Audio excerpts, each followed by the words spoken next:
top stories this evening, sponsored by Courts Bringing Value Home. Paul Slowe freed after court dismisses sexual assault charge. Prosecution failed to prove its case. Energy expansion must balance growth and environmental protection. Prime Minister. Alleged $2 million justice-fixing scheme uncovered. Connectivity no longer a privilege.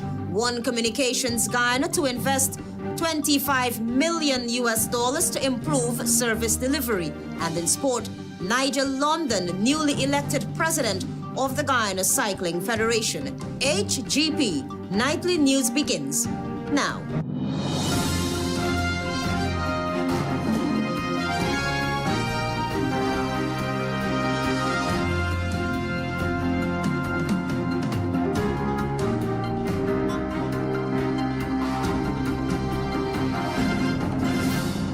Good evening to our viewers here in Guyana and online. I'm ALETHEA Grant with the Friday 20th February 2026 edition of the HGP Nightly News. We will tell you this evening that a magistrate court ruling on Friday marked a significant development in a high-profile matter involving former senior police officer Paul Slowe and effectively clears him of a criminal charge. Travis Chase is on that story. Retired Assistant Commissioner of Police Paul Slowe is today a free man after Senior Magistrate Fabeyo Azor ruled that the prosecution failed to prove its case against him beyond a reasonable doubt. In a decision handed down Friday morning at the Georgetown Magistrates Court, Magistrate Azor found Slowe not guilty of the charge of sexual assault, bringing an end to a case that has lingered in the courts for years.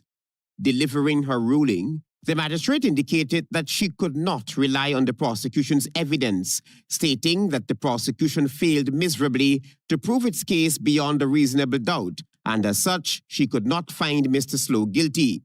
Slowe, in an invited comment, said that he has always been innocent. The feelings of elation, justification at the end, because I was always knew, I know that I'm innocent. The allegations are false, trumped-up allegations. And finally, the court has ruled after almost 5 years that all the matters and dismissed all three of the sexual assault charges which were alleged to have occurred. These offenses were alleged to have occurred back in 2019. The case stemmed from allegations made by a female police officer who claimed that on 3 occasions in March and April 2019, at police headquarters Ivleri, Slowe allegedly sexually assaulted her. Well, I can't say justice has been served because there's so many things that happened in the period. I lost my job, my reputation, if you take the people and all this. But, you know, I'm elated. I'm almost lost for words at this time. Earlier in the proceedings, the magistrate had overruled a no-case submission by Slowe's attorneys, ruling that the prosecution had established a sufficient case for him to be called upon to lead a defense. However, after considering the full evidence, the court ultimately determined that the prosecution had not proven the allegation beyond reasonable doubt.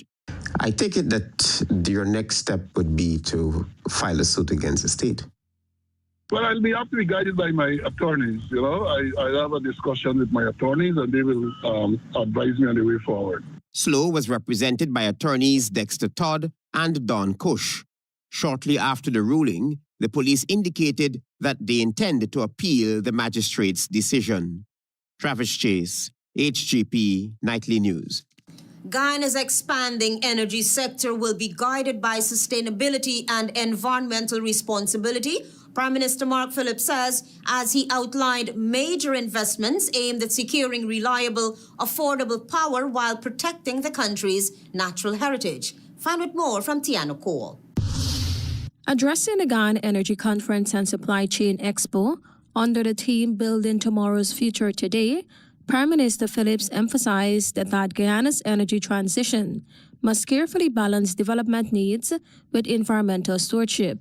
We must therefore pursue a dual responsibility, and that is to grow our economy and to protect our environment.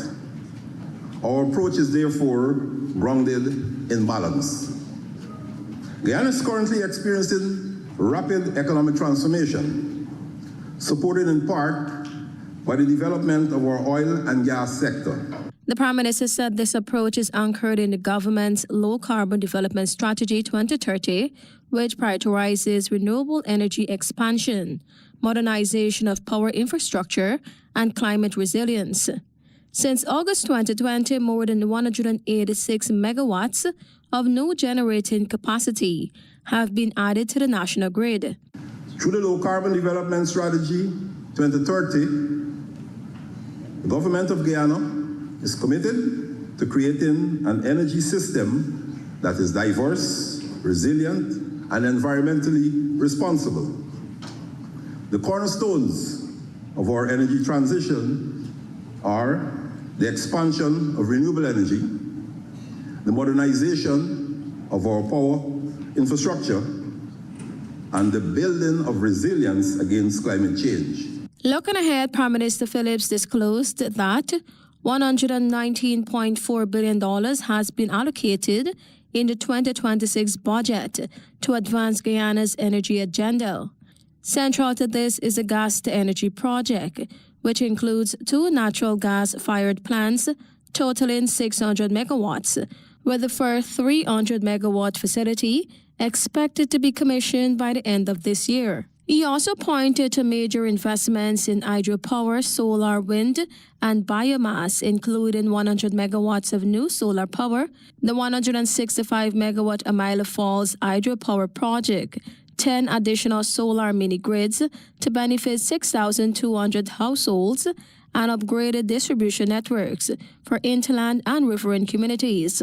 On environmental stewardship, the Prime Minister highlighted Guyana's jurisdictional carbon credits under the R3's standard and the landmark $750 million forest carbon credit agreement, which channels at least 15% of revenues to Amerindian communities.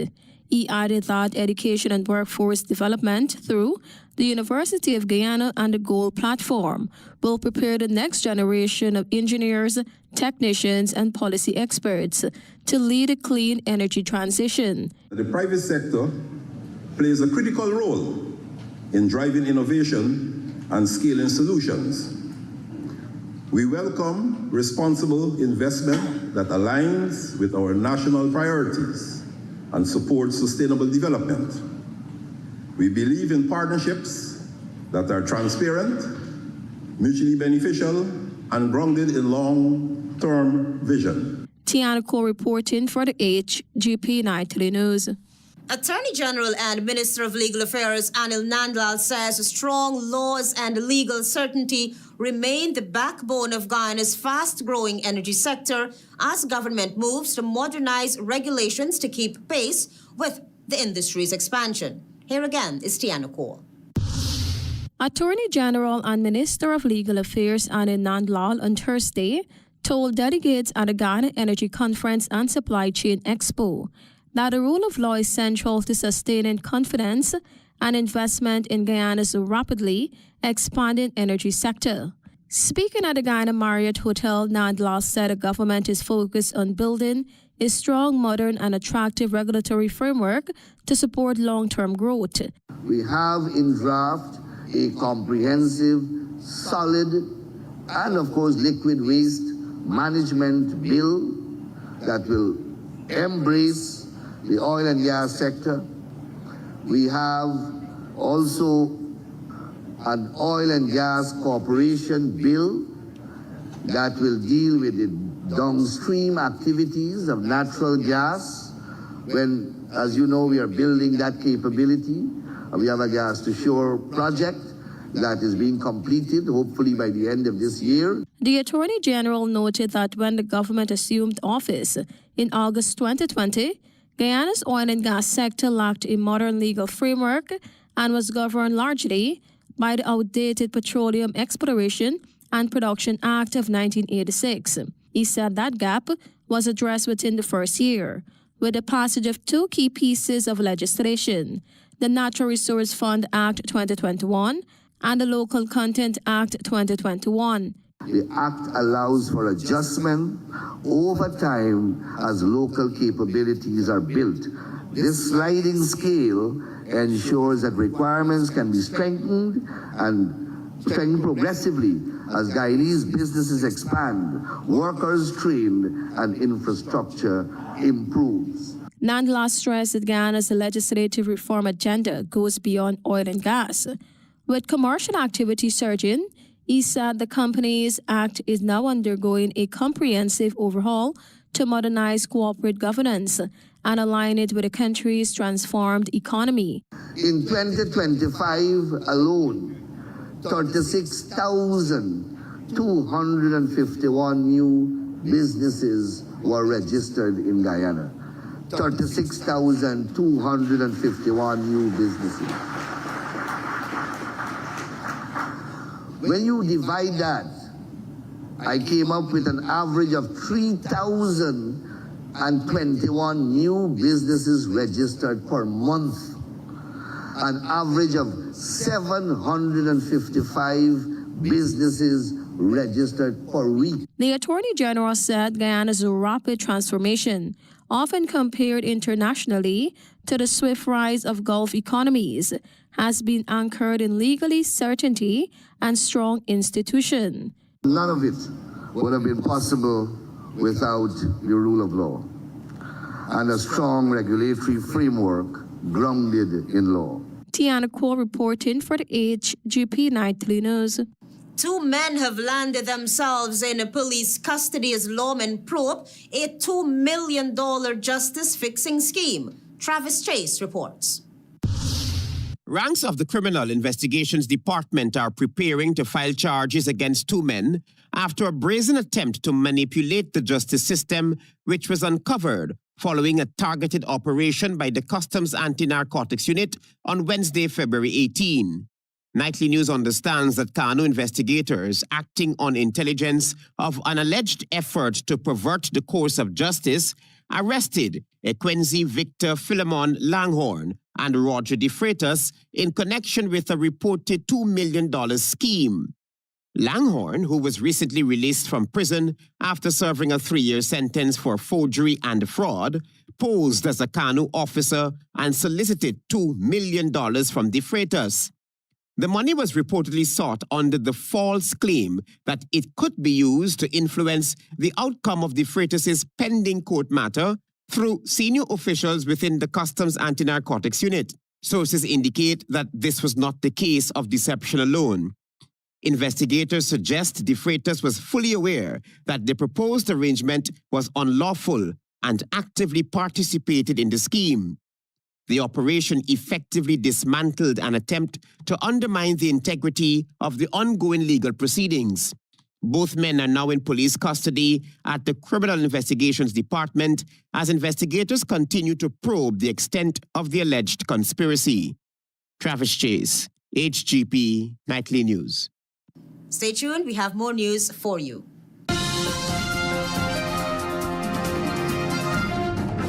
Celebrate with us at Courts. We have what you need at the biggest season sale. Save with great deals and huge savings on select items store-wide. Get unbeatable values on TVs, new arrivals in furniture. Save on select bedroom sets, large appliances, free gifts, and much more. Shop now, pay later. Get huge savings this season. Only at Courts. Bringing value home. Offers end February 28, 2026. Conditions apply. Welcome to SNL Electrical Inc., where lighting and electrical needs are met with expertise and style. From the latest in electrical lamps to durable cables, circuit breakers, panels, we have it all. Illuminate your space with our elegant chandeliers, stunning crystal lights, and versatile pole lights. Looking to upgrade your comfort? Explore top-of-the-line AC units and our diverse selections of stylish styles. Visit us at 170-180 Thomas Street, Kitty, Georgetown. Discover a solution that not only lights up your world but transforms it. Call us on telephone number 226-3018 or 223-1634. SNL Electrical Inc., powering your life with elegance, quality, and care. Krishna Rao Establishment. No job is too small or too large. We specialize in all types of fabricating machinery, excavator repairs, rice field pumps, and hydraulic hoses. Visit us at Lot 113, Block CC, Manripo, East Coast, and Marara, or call 220-9624, 629-4021, or 619-7880. At Krishna Rolf Establishment, no job is too small or too large.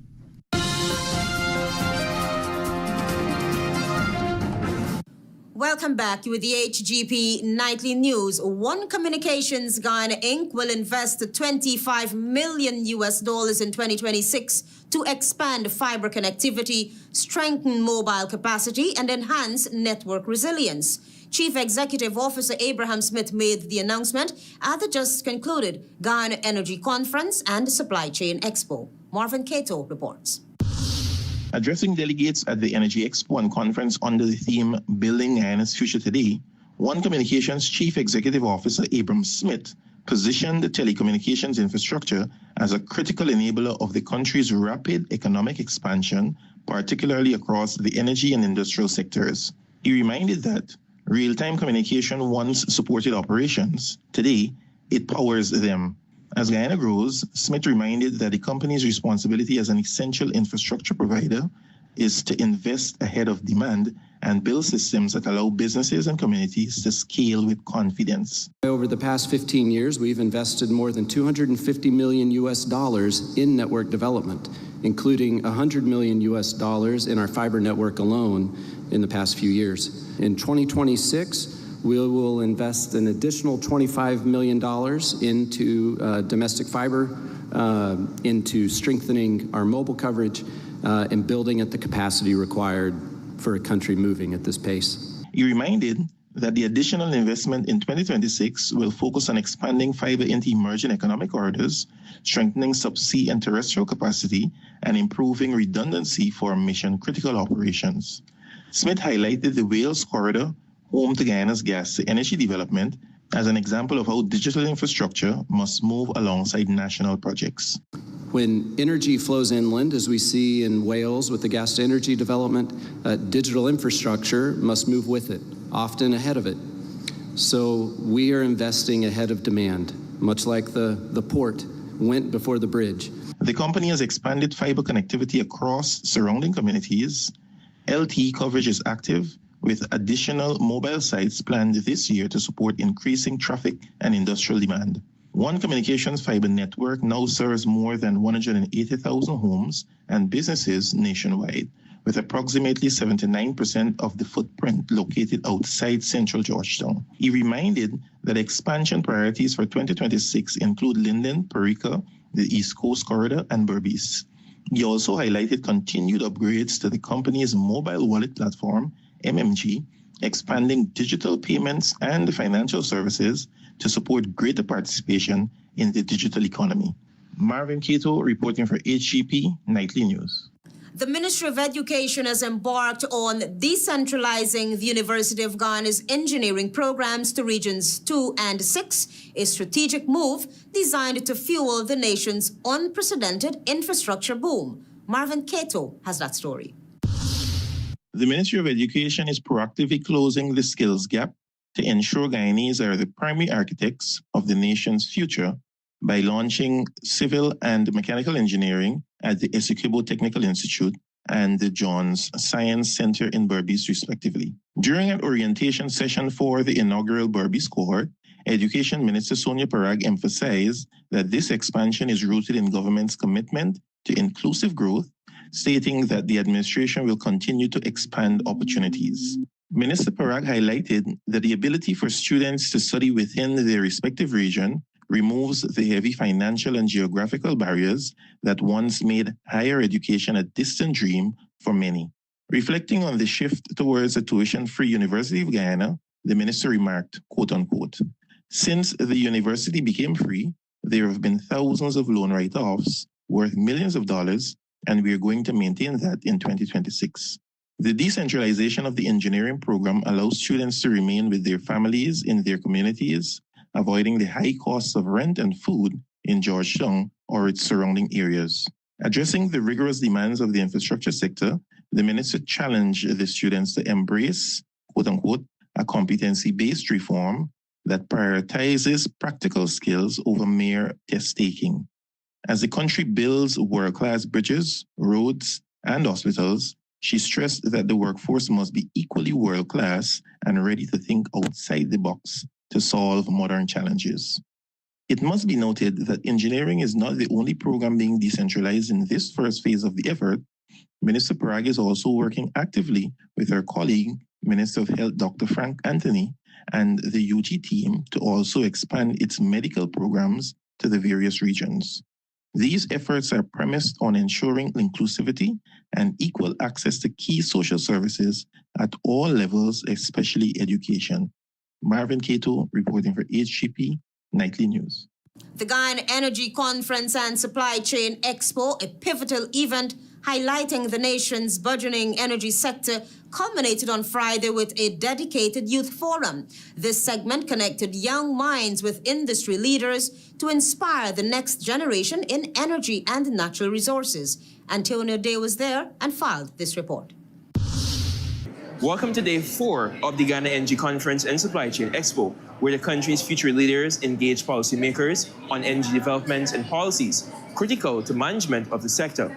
Minister of Natural Resources Vikram Bharat took center stage during the youth forum, addressing an audience predominantly composed of students. His discourse focused on the critical choices young people face regarding their careers, especially in a rapidly evolving energy landscape. If there is any young person here who don't have ambition, then something is wrong with you. As young people, you need to start thinking of this. Minister Barrett emphasized the importance of aligning personal passions with emerging opportunities within Guyana's expanding energy sector, which is poised to play a significant role in the country's economic development. Beyond career advice, the minister also shared key life lessons aimed at equipping students with the mindset and resilience needed to navigate future challenges, especially in business. I say to young people, don't let money be the most motivating factor, the most motivating factor of getting into any career path. That is why I said it should be a career that you want, that in your heart you love. Across Guyana, young minds from various schools have shown a key interest in the critical components and recent developments shaping the nation's burgeoning oil and gas industry. For instance, like me, I'm a student from Linden and I have to travel. Well, I used to have to travel every day to come to GTI because the course that I'm doing, which is in civil engineering, is not at the Linden Technical Institute. So to summarize what I just said, the time frame for the cost bank being paid back and also any plans that will ensure that development not only happens in concentrated areas, but also nationwide. Based on the time frame now and the investment taken so far, we're just, I would say, before the end of this decade. Already, I'm not sure if you saw it, but we're going to take a second pipeline to Region 6. So it means that will bring development, that's a gas line. We're taking gas to Bordeaux. That will mean it will create opportunities in Region 5 or Region 6. Region 3 and 4 is basically, I would say, saturated with the amount of development, especially port development, and jobs are here. Also present at the expo was the specialist in sustained youth development, SIDAR, Ms. Magda Griffith-France, Executive Director of SIDAR, briefly related the objectives of the organization. Part of our training is getting them ready for work, getting them ready for life, and so we've used specifically a work-ready curriculum, which is 7 modules looking at things like interpersonal communication, work habits and conduct, financial fitness, understanding leadership and teamwork, along with understanding the rights of employers as well as employees. That has brought us to the end of Day 4 of the Guyana Energy Conference and Supply Chain Expo. I'm Antonio Day reporting for the HGP Nightly News from the Marriott Hotel, Kingston, Georgetown. Stay tuned. Join us after the break for more news. Planning a cleanup? We can help. Sevon's Waste Management skip bins can be provided for home renovation projects, yard cleanup, or construction project. It's simple. Step 1, give us a call. Step 2, we put down the bin. Step 3, load it up with all of your junk. Step 4. We take it away. That's simple. Bins are also available in various sizes, so there is no job that is too big or too small. Call Sevon's Waste Management today at 218-1455. Development is rising in Guyana, offering real direct benefits from the 2026 budget. Oil and gas revenues are now funding 32% of the national budget, injecting $495 billion Guyana dollars into the economy. This investment is creating new job opportunities, expanding infrastructure, and delivering modern technology services nationwide. Since oil production started offshore, oil and gas companies have been investing in the long-term development of Guyana. For more updates, visit www.oilnow.gy. Celebrate with us at Courts. We have what you need at the biggest season sale. Save with great deals and huge savings on select items store-wide. Get unbeatable values on TVs, new arrivals in furniture.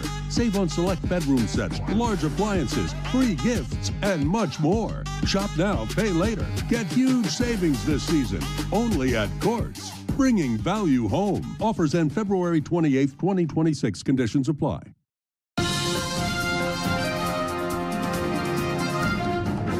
Welcome back. You're still with the HGP Nightly News. Thanks for staying with us. The high-profile election fraud trial entered its 53rd day on Friday with the voir dire for former GCOM staffer Stephen February and new testimony heard in the Georgetown Magistrates Court.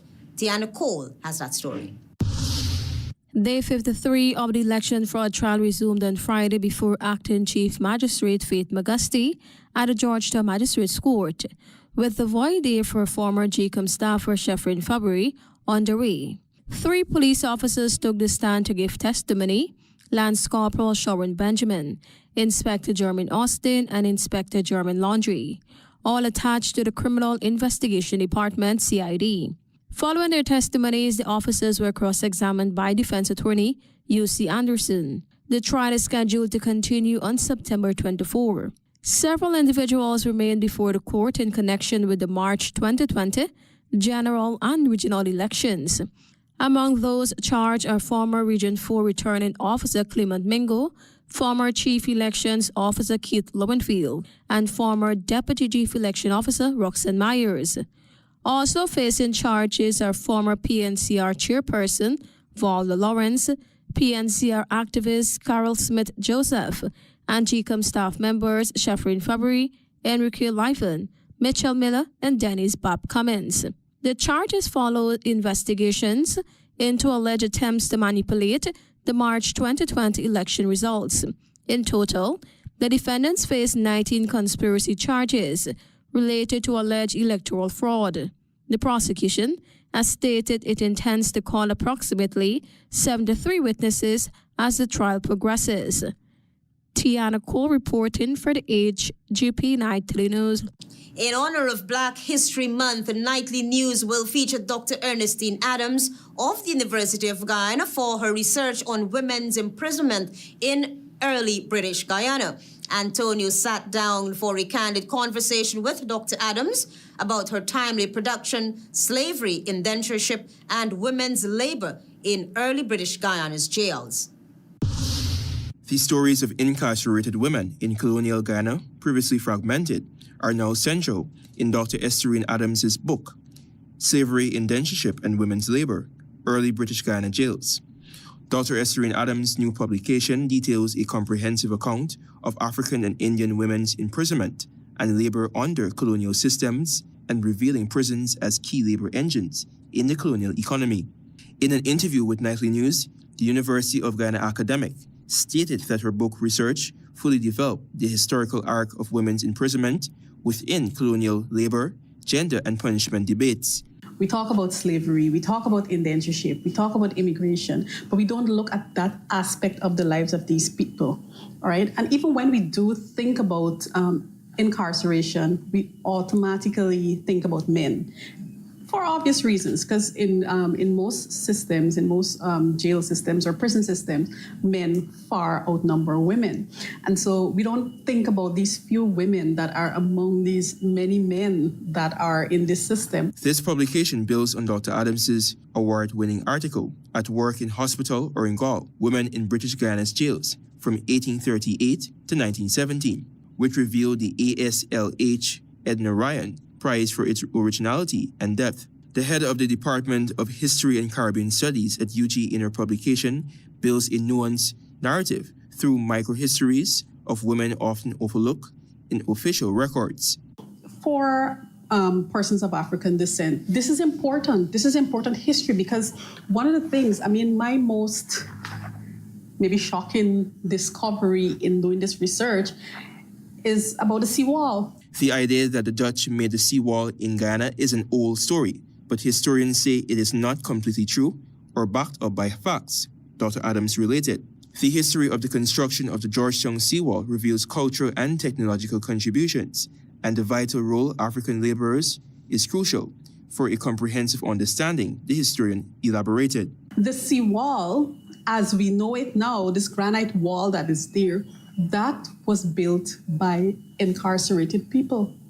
So what they did, those men and women, especially those that were incarcerated in the Georgetown jail, that is the labor that was used to construct that seawall as it is. Dr. Adams is currently working alongside international accredited universities on a project, helping those of African descent, both local and further afield, to trace their ancestral backgrounds.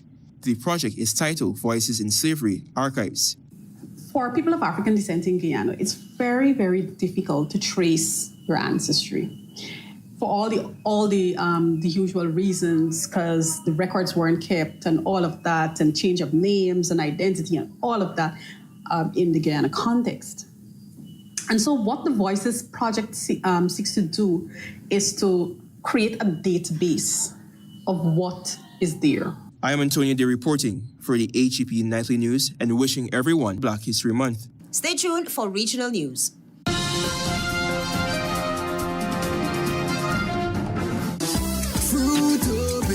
Fruitopia, it's a drink that's hype. Citrus punch, fruit punch, tastes nice. Guava, pineapple, that give me a vibe. We no want nothing less compared to the rest. Fruitopia the best. Quench any thirst when it comes to the test. Perfect thing for my lunch. Flavors like a punch. Fruitopia, Fruitopia, it's a drink that's hype. It's citrus punch, fruit punch, tastes nice. Fruitopia, the drink that rocks your lunchtime. These nice products I spoke with proper things. Peppies, you get the best and these things. Oh no, bless up. Okay. Pack up these things. Yellow. Yeah, put the things in the car. Loving you is easy cause you're beautiful. Do-da-do-da-do. I love you and you and you and you and you. I love all of you. Peppies, we put the pep back into your kitchen. And you. I love Peppies. Interested in honoring or paying tribute to a loved one, or just making a loved one feel special? HGP TV offers you all that and more.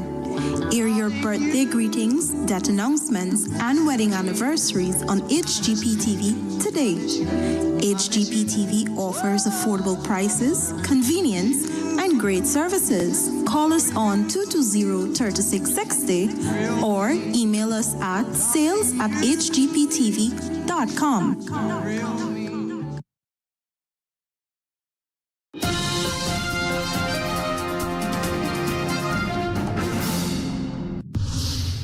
Good evening and welcome to Friday's edition of the Regional News. I'm Antonio Day. Here's what you need to know as we turn attention to news in Barbados. Friends of Democracy political leader Karina Goodrich has arrived at the State House where she's to be sworn in as opposition senator. Goodrich was accompanied by her husband and parents along with FOD General Secretary Steve Blackett as she prepares to take the oath of office. Meanwhile, Ryan Walters of the Democratic Labour Party is set to be sworn in on Friday morning as one of the two opposition senators at State House. Walters, who contested St. Michael Northwest in the recent general election, was accompanied by his wife and son as he prepared to take the oath of office.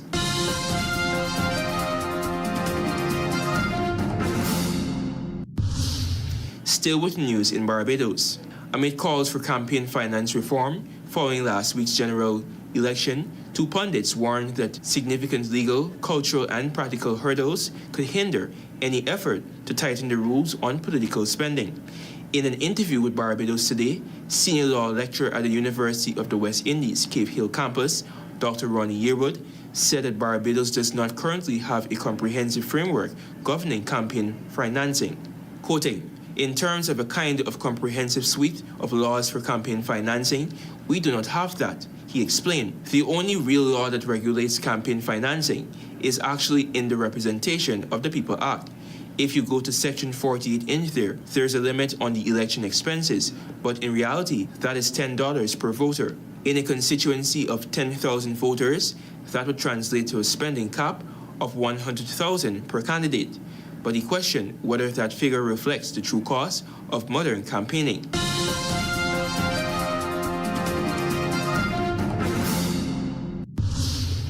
And finally, with international news.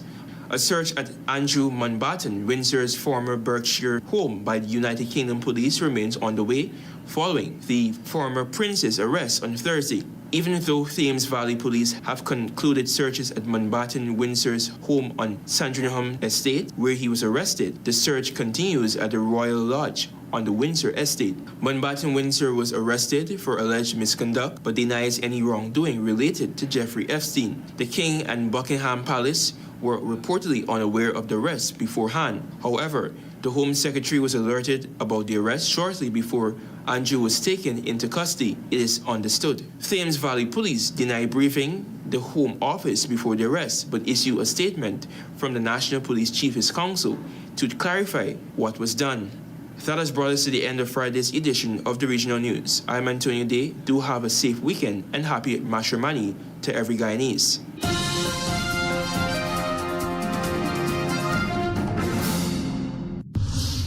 Let's now join Delwyn Neblet for HGP's Sports Pulse.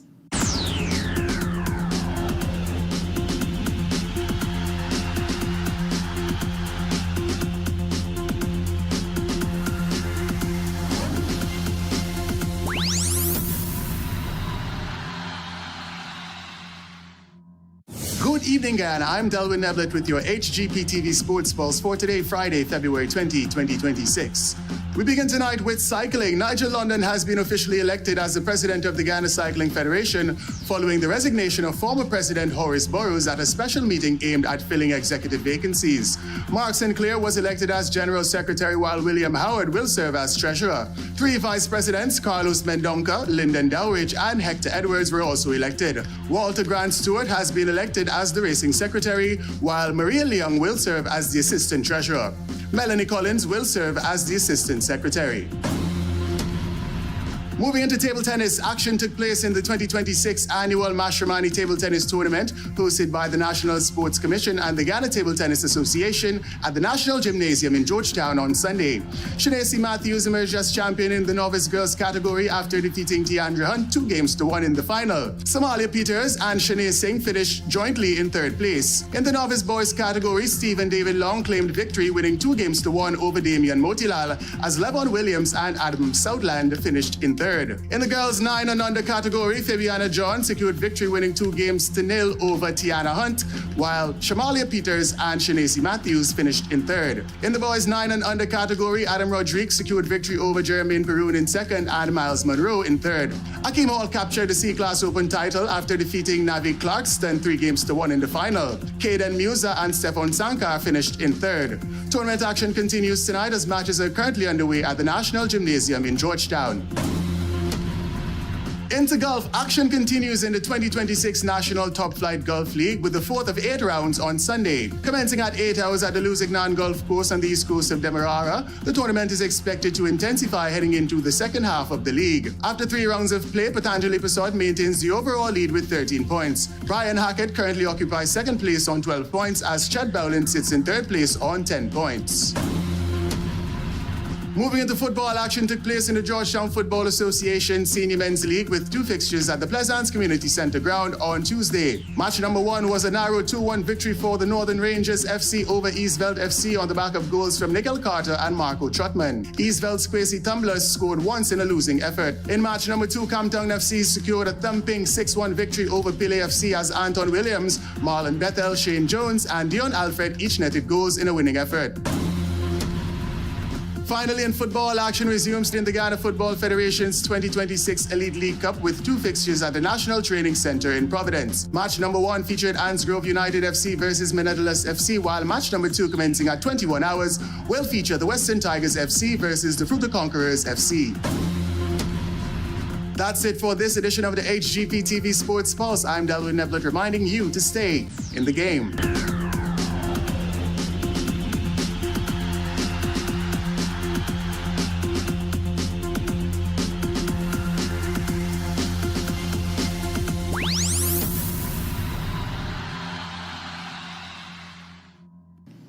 Paul Slowe freed after court dismisses a sexual assault charge. Prosecution failed to prove its case. Energy expansion must balance growth and environmental protection, Prime Minister Phillips. Alleged $2 million justice-fixing scheme uncovered. Connectivity no longer a privilege. One Communications Guyana to invest $25 million to improve service delivery. And in sport, Nigel London, newly elected president of the Guyana Cycling Federation. Those are our major headlines. For these stories and more, please go to our website. It's www.hgptv.com. I'm ALETHEA Grant. Thanks for watching.